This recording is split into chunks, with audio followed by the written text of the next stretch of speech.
Hello and welcome to another playoff edition of the NBA Outlet presented by OTGBasketball.com. Make sure you follow OTG on Twitter at OTGBasketball. I'm your host, Nick Fay. With me today, regular guest on the show, Kory Waldron. How you doing, Kory? Good, Nick. How you doing? Glad to be on for another edition of the podcast. Happy to talk some hoops. Yeah, we got some playoff talk right now. Eastern Conference Finals about to take off tonight. Western Conference Finals last night. That game was not very good. You know, the Warriors took care of business early on in that game. No Kawhi Leonard, as we know. What were your thoughts last night, and what did you think about that game? Well, I'm not going to lie to you. I did not watch after halftime.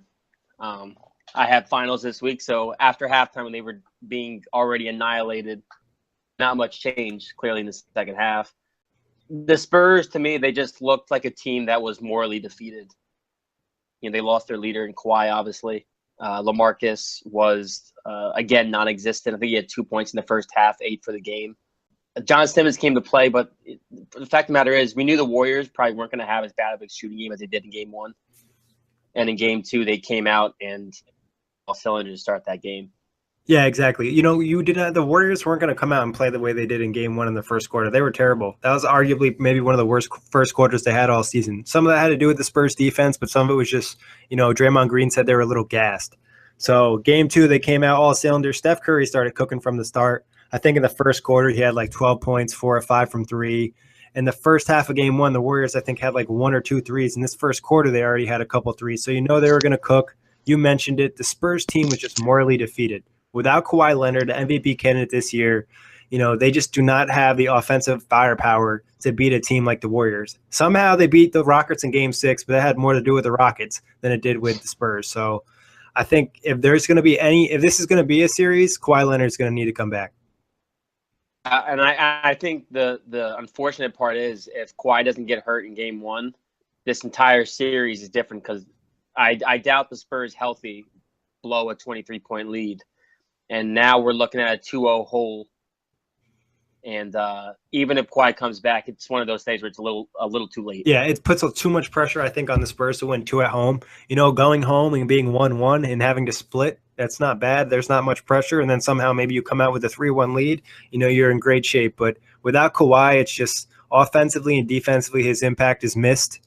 I wanted to get your thoughts on the Zaza Pachulia play. Obviously, it's been talked about this week. Zaza took the extra step and didn't give Kawhi a spot to land. Do you think this was a dirty play? What do you think of Zaza? Is he a dirty player? You know, I've had this conversation several times already. It was definitely a dirty play. He had the intention to hurt Kawhi Leonard. That's the only part that's up for debate. But we've all seen it. He closed out and he gave Kawhi no place to land. You're down by 23. Ankle already going into the series.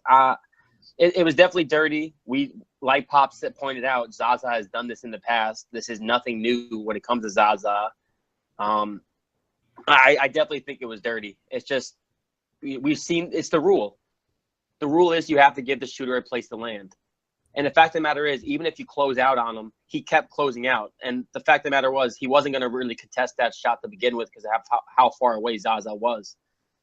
Yeah, he was being reckless. Yeah, and, you know, initially when I saw the play, someone asked me if I thought it was dirty, and I was like, you know what, I really don't know. But then after watching it the millionth time on social media and, you know, before the games and whatnot, I think it's a dirty play. I think that extra step, and like you said, I don't know if he intentionally was like, I'm going to not give Kawhi any land room, and he's going to hurt his ankle again and be out like the rest of the game. I don't know if he was thinking that, but he definitely had the intent of, you know, not giving him a spot to land and making him fall. Because, you know, if no one gives you a spot to land, you're going to fall. There's a chance for injury. And it's not like Pop mentioned it. It's not like we've never seen these type of plays from Zaza. He's always been one of those gritty players that kind of sometimes goes over the line.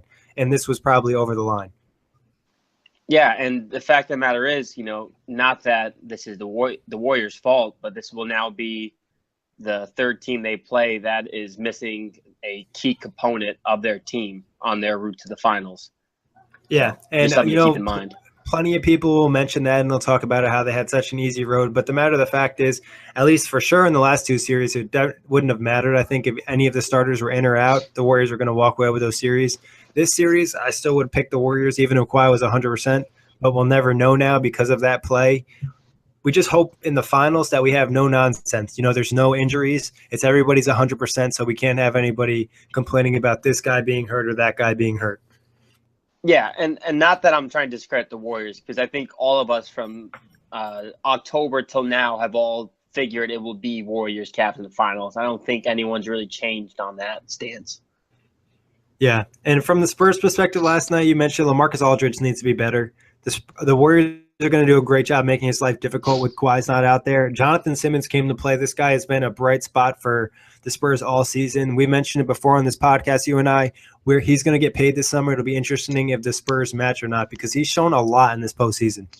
Yeah, he brings that kind of grit similar to what Kawhi does. He plays a very tenacious style of defense. He's very aggressive to the hoop. And I think actually last night, besides veterans or whatever, he was the only Spur to score in double figures with 22. Yeah, no, that sounds right. And I know he's the only one that was out there and still had the energy even when they were down 20. And he does give that athletic edge too to this team. He definitely, it seems like every time he's in the game, he finds a way to throw down a dunk.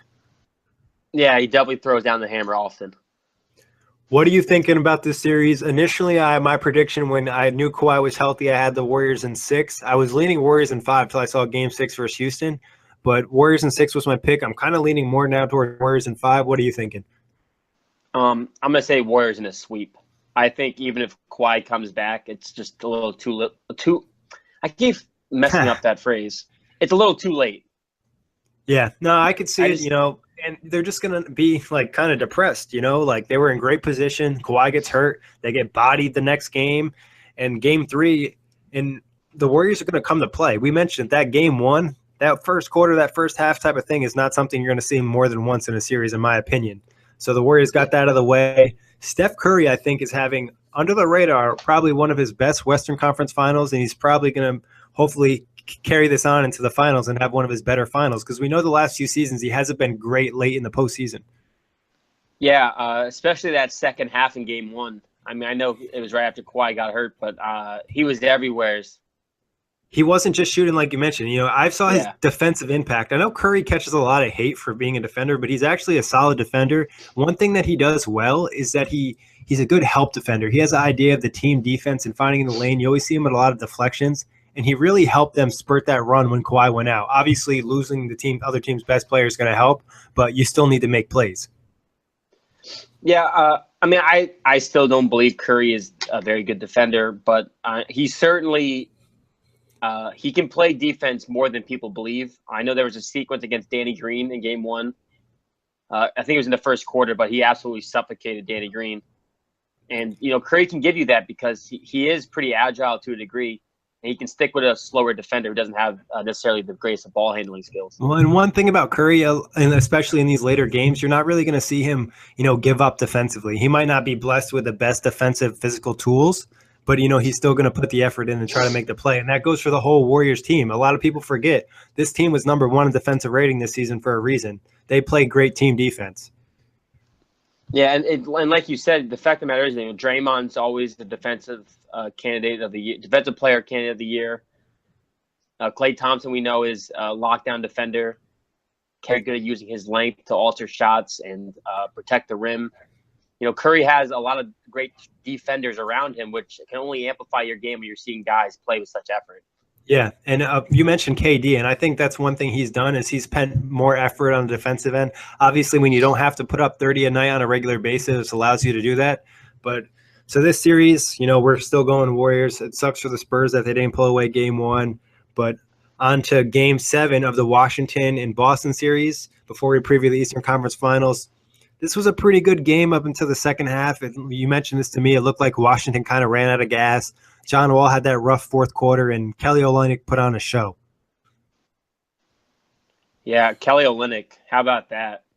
10 for 13 shooting, I think. 26 points. He certainly took advantage. Role players tend to always play a lot better at home. The home crowd seems to pump them up.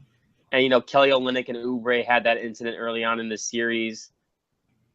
Said that Stevens called him before the game and, gave him a little pump-up speech about players need to play at their best on these type of situations. And man, oh man, Kelly Olynyk was everywhere. He really abused Gortat. I think we saw the last 2 games, 6 and 7. I think Gortat was horrible. I think he had a combined points in game 6 and 7. And he even asked possibly to leave Washington. He might not want to stay now because of his role in the offense. But Olynyk was a beast. He was not good. And I would argue this whole postseason he's been pretty bad. There was plenty of plays in that game where like Gortat showed off some nice hands, making a few great catches, but then there was plenty of plays where he just dropped the ball in the paint and missed easy layups on a regular basis. That really hurt them. Defensively, you mentioned it. Olynyk ate everybody up alive on Washington. They really didn't have an answer for him. And, putting up 26 points, stepping up, shooting a great percentage, 5 rebounds, 4 assists, and I think around like a little bit under 30 minutes. You can't ask for much better than that from a player off the bench. And that's kind of been a theme for Olynyk. I think there's probably some stat out there when Olynyk has a great game, the Celtics usually win. When he has a bad game, they usually lose.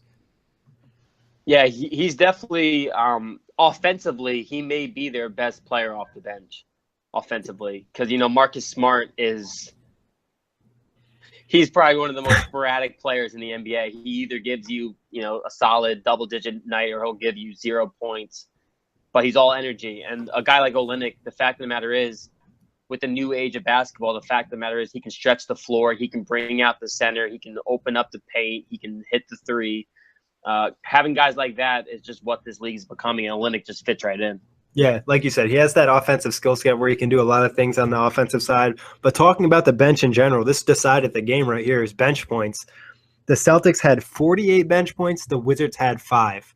You have no chance in a game if your bench is getting outperformed that way. It's unfortunate for Washington because, they trade away their first-round draft pick in order to get Bogdanovich. And, he's supposed to be the three-point shooter off the bench. And they traded for Brandon Jennings, who offensively, it's kind of crazy to think that 4 years ago he was averaging like 18 points a game on Milwaukee. Score at all anymore. But yeah, Washington's bench, they definitely need to address that this offseason. There's just not enough shooters and enough playmakers to really get anything going. Yeah, and they need to address. Oh, go ahead. Go ahead. No, they need to address that, like you said. Like this was an issue going to the postseason, and it just got exposed. They had Boyan. They've traded the first round pick. They picked up Brandon Jennings. But Jennings, like you said, he's not the same after that Achilles injury. He just doesn't have the juice. He's really inconsistent offensively. From the big position, Jason Smith gave him an okay minutes here and there. Jan Mahinmi has been injured most of the season, so they need to really get a solid player on that bench, somebody that you can count on consistently to perform for you. And losing Oubre, it hurts because he's another one of those guys who fits into the starting lineup when they want to go small, and he's an energy guy for them. It's going, that team really flourishes. Kind of the same effect that Olynyk has for Boston. Oubre is their hype guy off the bench. And not having him for Game 7 certainly hurt on the road. For sure. You mentioned the energy. He brings that energy off the bench. He always has those plays. Obviously, he tried to fight Kelly Olynyk earlier in the series. So he's definitely missed. But we'll see what happens with Washington in the offseason. Boston, on the other hand, another guy who had a great game. It kind of almost flew under the radar because Olynyk's game was so great. But Isaiah Thomas, he threw up 29 points and he had 12 assists. And that assist number is pretty impressive to me. Yeah, the little guy. Like I love hearing the Boston announcers when they Tom Heiser or Tom, whatever his name is, when they talk about Isaiah Thomas. He did exactly what you want your star to do. Game 7 at home, he came in, he took care of business. Even in Game 6, when he struggled down the stretch, he still hit a couple big shots late to help keep them in it. Isaiah Thomas, just this entire playoff run will go down as probably one of the greatest moments in his career so far. Already clearly with the tragedy he had in the first round, they were down 0-2 and everyone was calling them the worst 1 seed of all time. They come back against Chicago.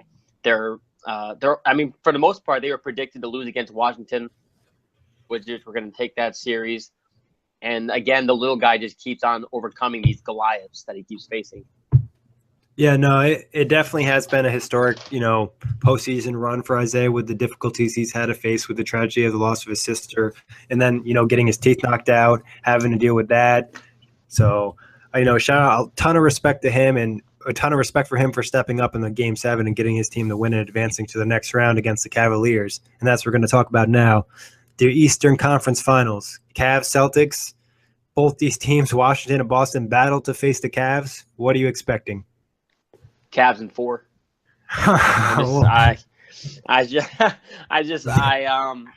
This to me, the Warriors came out soft in Game 1 against the Spurs. The Cavs are not coming out soft tonight. For some reason, I just keep on feeling that, because the Celtics are the 1 seed, this is the chance for LeBron to pretty much just say, I don't care what seed I am in the playoffs. This is my league. Yeah. Game of complete and utter dominance from LeBron tonight. Yeah, I think and it also helped that the Warriors came out and had that bad Game 1 because we know the Cavs watched the game. They saw what happened. They know they need to get ready, and they can't come out like that. And the Celtics had just played recently, so I expect the Cavs to, match the energy. There might be a little bit of a slow start just because, they haven't played a game of basketball, I think, since like May 7th, if I'm not mistaken. So, but yeah, that's correct. Yeah, you got right to the predictions, but we're still going to talk about the matchup a little bit. What will the Celtics do with Isaiah Thomas? Where are they going to hide him defensively? Are they going to throw him on J.R. Smith, you think? They're going to have to, because the fact of the matter is, if you put Isaiah on Irving, Irving's going to feast on him. Yeah, I think you have to put Bradley on Irving. The one good thing for the Celtics is that it seemed like Bradley finally found his shooting stroke late in that series against Washington. Because the biggest issue for them has been that it's been Isaiah Thomas and Horford, but very little from everybody else. So if Bradley is hitting, then obviously that adds a new dimension to the Celtics that they've been lacking. But I just think for the Celtics defensively, you're going to have to put Isaiah on J.R. Smith. J.R. Smith has been struggling. I think he's shooting like 38% in the playoffs. You're going to have to try and hide him against J.R., but the fact of the matter is J.R. loves to shoot. So if he's got a smaller guy on him, he's probably going to take more shots than we expect. And if some of them start falling and JR gets hot for the first time all postseason, that's just going to spell danger for Boston. Yeah, you kind of pretty much got into my next point. Do you expect JR to kind of break out of his slump a little bit and maybe expose Isaiah's defense? Obviously he's undersized. There's not much he can do against a guy who's 6'6" or 6'5" or 6'4". Yeah, I think the one issue for Boston in almost every aspect is going to be who they want to play in defensive matchups. Because, even LeBron is going to be a mismatch for most of them. Because Jay Crowder doesn't have the quickness to really stay with LeBron. And then, when you go back to J.R. Smith, if Isaiah Thomas is the guy they put on Smith in order to slow down Irving, there's just a lot of holes that Boston has because of how many offensive weapons the Cavs have. Yeah, and that's the next point. LeBron. What are they going to do with LeBron? You mentioned it. Jay Crowder can't really defend LeBron. Avery Bradley's not big enough to defend LeBron. Jaylen Brown maybe in a few years could defend LeBron. Marcus Smart doesn't have the size to defend LeBron. So, I don't know if they really have an answer to slow him down other than double teams and just throwing a ton of help defense his way. But he finds the open man. I think, like you said, you're going to see a lot of help defense. And I think they're going to try and do a lot of Marcus Smart and Jay Crowder off and on LeBron. But the fact of the matter is, if you put Smart on LeBron, he has the height and he still has the strength mismatch. And the true deficiency that Boston has is the fact there's no rim protector. So if you keep giving LeBron chances to drive and get to the hoop, you pretty much have to live with LeBron averaging a triple-double this series if you're Boston. And you just have to try and slow down the other guys. You got to hope J.R. Smith is cold still. You got to hope that you can just lock down Irving and that Kevin Love struggles because LeBron's going to be LeBron. Yeah, and even though the Cavs don't necessarily have that dominant inside presence, you're going to see the Celtics' lack of inside presence get exposed in the series from the point of LeBron attacking the rim, finding those easy layups. Same thing with Kyrie. He's going to get to the rim. No one's going to be there to protect it. And then on the rebounding side, Tristan Thompson's probably going to eat them alive. And Kevin Love's a good rebounder too. So rebounding has been a big issue for the Celtics all postseason. I expect the Cavs to kind of dominate in that aspect as well. And people think that Boston has a chance in this series. You just look at it on paper. There's just so many deficiencies the Celtics have. It's not that they're not a good team, because the Celtics have something that a lot of teams don't have, which is heart. They grit. and energy and tenacity. But when you don't have certain aspects to the game, like rebounding is such a crucial part of basketball. 8 out of 10 times, if you win the rebounding battle, you win the game. And against a team like the Cavs, who we just mentioned have Tristan Thompson and Kevin Love down low, LeBron James is an above-average rebounder. You have guys on the bench who you can sub in, like Channing Frye, who's not an awful rebounder. There's a lot of things that Boston has to make up for, and I don't think they can do it in a 7-game series. And the thing is, usually in most matchups, Boston's going to win the bench matchup like they did against Washington. What do you think about this matchup, Cavs bench versus Boston bench? It kind of evens out a little bit, or are you giving one the favor? Defensively, I think it's clearly Boston's bench that's better. But then, offensively, you got to go with the Cavs. Between Kyle Korver, Williams, Channing Frye, like we mentioned. I know they haven't used Derek Williams, but they could always throw in Derek Williams if they wanted to go a little bit faster in size. Richard Jefferson, too. Yeah, Richard Jefferson, Amon Shumpert. There's just so many offensive weapons the Cavs have. And for the Celtics, offensively, their bench, I know they had 48 in Game 7 against the Wizards. But remember, 26 of that was from one man. So, Jaylen Brown hasn't had a great offensive postseason. I know Terry Rozier has been very solid. Gerald Green's had some shining moments. But the fact of the matter is, offensively, the Cavs bench is by far better. So, you mentioned the Kelly Olynyk 26, and we just had an article on OTG. Kyle Zawisket just wrote it, and he mentioned how Olynyk would have to have a huge series if they're going to win this series against the Cavs and advance to the finals. You and I, we don't see this. I'm a little bit friendlier. I'll just go with the Cavs in 5. Maybe the Boston's able to pull one away at home. I would not be surprised one bit at all by a sweep. But if there was one player that could change this series, who would it be to give the Celtics a chance? One player to give the Celtics a chance. I'm going to say Marcus Smart. I'm going to say Marcus Smart only because of the defensive impact he already has on Boston. And if he can be a consistent or a steady offensive threat as well, that means they can keep Marcus Smart on the floor. And I honestly believe that one of the best lineups the Celtics have is when they go small and they have Isaiah, Smart, Bradley, and Crowder and Horford on the court.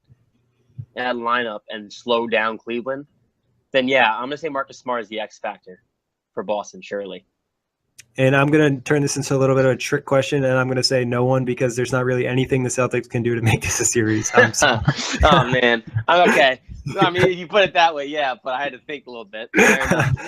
But, all right, just one more question we get out of here. If the Celtics had added maybe Jimmy Butler or Paul George, in replace of maybe Jay Crowder and some picks, do you think they'd have a chance at winning this series?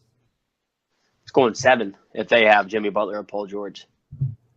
Hands down, it goes 7. And I think it goes 7 just for the fact that you add at least one guy who plays solid defense on LeBron. We know already about the Paul George and LeBron James matchups from, the Miami days to this year already. The double OT and then the playoffs. And then Jimmy Butler, the same thing. He plays solid defense. And both of those guys average 20-plus points. So you add in a player who gives you 20 and plays solid D, Boston becomes a lot scarier. Simply for the fact, too, they were replaced on the Celtics. They replaced Jay Crowder, a guy who had a pretty good Game 7, actually, against Washington, but has pretty much had a no-show playoff, shooting very well. Defensively, he's looked questionable at times. One of those all-stars, I think they certainly would have given Cleveland a run for their money. Do you think they'll regret not making the move for one of those two players, or they're okay because they got the number 1 pick last night? I think they're okay with it for, like you just said, they have the number 1 pick. And the fact of the matter is they are set possibly 10, 15 years if they handle the next offseason and year correctly. They can make this into a dynasty again. We could be talking about the Celtics winning another 5 rings and possibly having, 32 chips instead of 27 like they have currently. Yeah, no, I think that's the point that they're kind of, getting to. And a lot of people haven't seen that. They've been pushing for the move. And, it does have some risk with it. Obviously you don't know how the draft picks will pan out, but we'll see what happens. And that wraps it up for today. Kory, thank you for hopping on. And as always, thanks everybody for listening. Make sure you hit that subscribe button. Have a good one, guys.